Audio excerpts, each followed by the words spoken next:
आपल्या स्पर्धा परीक्षा गणित त्याच्यामध्ये स्वागत आहे. बघा, पहिला जो प्रश्न आहे, एका खोक्याची लांबी 20 सेमी, रुंदी 10.5 सेमी, उंची 8 सेमी असल्यास त्याचे घनफळ काढा.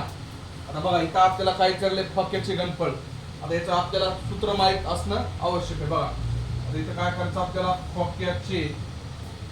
खोक्याचे घनफळ म्हणजे लांबी गुणिले रुंदी गुणिले उंची, म्हणजे काय करायचं, एल गुणिले बी गुणिले एच. बघा, आता लांबी किती दिली तर 20, बघा 20 गुणिले 10.5 गुणिले किती करायची तर आपल्याला 8. बघा, याचा जर गुणाकार केला तर 1680 घ सेमी याचं काय येईल, उत्तर येईल. बघा, 1680 घ सेमी म्हणजे पर्याय क्रमांक 1. बघा विद्यार्थी मित्रांनो, खूप सोपा प्रश्न होता आणि फक्त याच्यामध्ये काय करायचं, खोक्याचे घनफळ लांबी गुणिले रुंदी गुणिले उंची हे करायचं, तुम्हाला उत्तर मिळून जाईल. पुढचा प्रश्न लगेच घेऊ. बघा विद्यार्थी मित्रांनो, दुसरा प्रश्न आहे, दोन वर्तुळाच्या त्रिज्याचे गुणोत्तर 4.5 आहे, तर त्यांच्या परिघाचे गुणोत्तर किती. बघा, आता इथं काय सांगायले, त्रिज्याचे गुणोत्तर बरोबर कशाच आहे, परिघाचं गुणोत्तर. बघा, इथे त्रिज्याचं गुणोत्तर किती दिले आपल्याला, 4.5 दिलेले. तर आता त्यांच्या परिघाचे गुणोत्तर जे, परिघाचं गुणोत्तर किती येईल. आता बघा, इथं काय करायचं आपल्याला, परिघाचे गुणोत्तर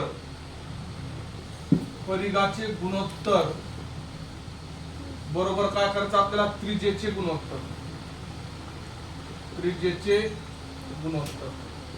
बघा, आता इथं काय विचारले आपल्याला, परिघाचं गुणोत्तर 4.5 आहे, तर त्याच्या त्रिज्येचं गुणोत्तर 4.5 आहे, तर परिघाचं गुणोत्तर सुद्धा किती आहे, 4.5 येणार. बघा, एकदम सोपा प्रश्न होता. बघा, परीक्षेला प्रश्न विचारलेले असे. पुढचा प्रश्न लगेच.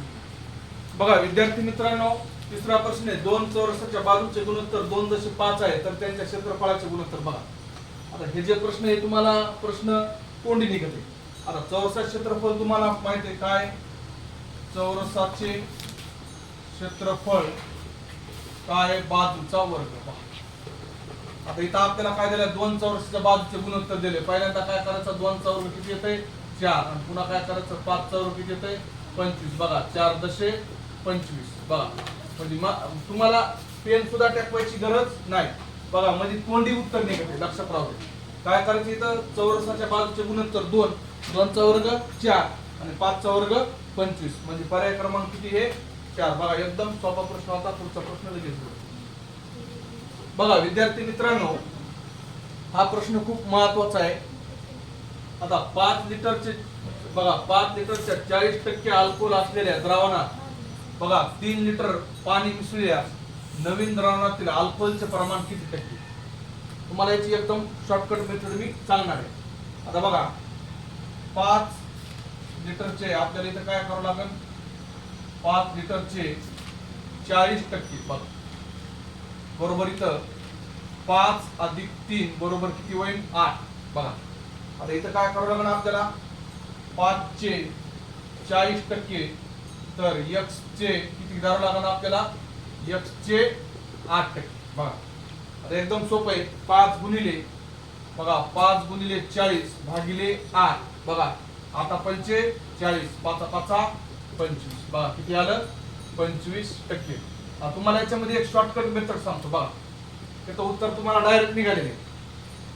आता इथे क्वेश्चनला 5 लिटरचे 40%, इथं 5 चे 40 लिहा. बघा, 5 चे 40%. आता इथं बघा, आता इथं काय म्हणले, हे 5 लिटर आणि हे किती आहे 3 लिटर. बघा, इकडे काय करा, 5 अधिक 3 म्हणजे किती झाले इथं 8 लिटर. बघा, एकदम शॉर्टकट मेथड. इकडे काय करा, 5 गुणिले 40 भागिले 8. बघा, आता 45, 5 5 25%, म्हणून पर्याय क्रमांक 2. बघा, एकदम सोपा प्रश्न होता. पुढचा प्रश्न लगेच घेऊ. बघा विद्यार्थी मित्रांनो, 5वा प्रश्न आहे. असा प्रश्न एक मी तुम्हाला 4था प्रश्न शिकवतो. आता बघा, डायरेक्ट तोंडी उत्तराचं निघत आहे.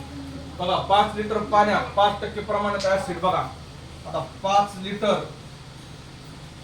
पाण्यात काय म्हणलंय, 5% ऍसिड आहे, बरोबर आहे.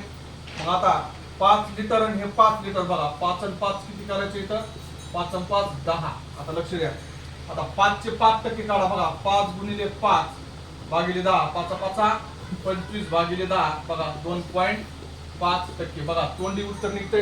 आता तुम्हाला तोंडी कसं काढायचं ते सांगतो. बघा, 5 लिटर पाण्यात 5% म्हणायचे, आता हे 5 लिटर आणि हे 5 लिटर याची काय करा, बेरीज करा बघा. 5 आणि 5 किती होते, 10. आता इथं 5 लिटरचे 5% बघा, 5 गुणिले 5 भागिले 10 बघा, 5 5 25, 25 भागिले 10 2.5% म्हणजे पर्याय क्रमांक 4. बघा तोंडी उत्तर तुम्हाला याचं निघतं. बघा विद्यार्थी मित्रांनो, अशा प्रकारे आपण गणित घेतलेले. व्हिडिओ आवडले शेअर करा, सबस्क्राईब करा.